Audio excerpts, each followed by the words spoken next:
Okay, let's talk about supraglottic or step 5, supraglottic airway or endotracheal intubation. So we've progressed to step 5, so our patient is obviously critical, so we are bagging them with end-tidal CO2 in place. Step 5 we're going to proceed to because their airway is continually compromised or they have no gag reflex, meaning they cannot protect their own airway anymore. We are not protecting the airway by using just a bag valve mask or by an NPA or OPA. We are merely opening the airway with those adjuncts.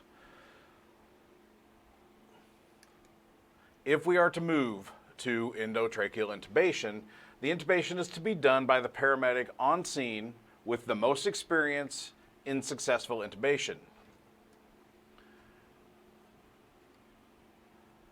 We're going to apply oxygen at 15 liters per minute via nasal cannula prior to and throughout the intubation. So while we are bagging this patient, we are going to go ahead and have our partner apply O2 at 15 liters per nasal cannula. Yes, this seems like a lot, but we want to maintain that oxygen supply getting into this patient as much as possible without interruption for the intubation attempt, and throughout until the intubation is over and is secured.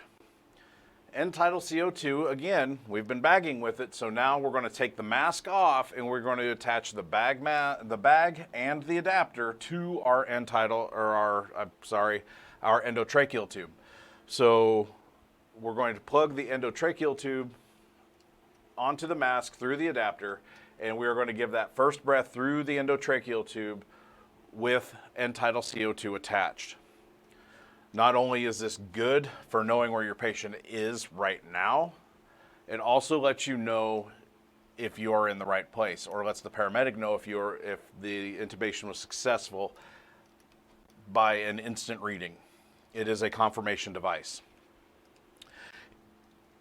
If we are going to attempt endotracheal intubation, we're only going to give 2 attempts per patient, not per provider, not per paramedic, per patient. So if you have 1 patient on that scene and you're going to attempt to do intubation, you're only going to attempt it twice. Nobody else is going to attempt after 2 attempts have been made on this patient. Go to supraglottic airway. If your intubation is successful, however, the tube becomes dislodged and removed, replace it with a supraglottic airway and move on. Do not take the time to reintubate. Do the quickest, easiest securing of the airway possible at the time.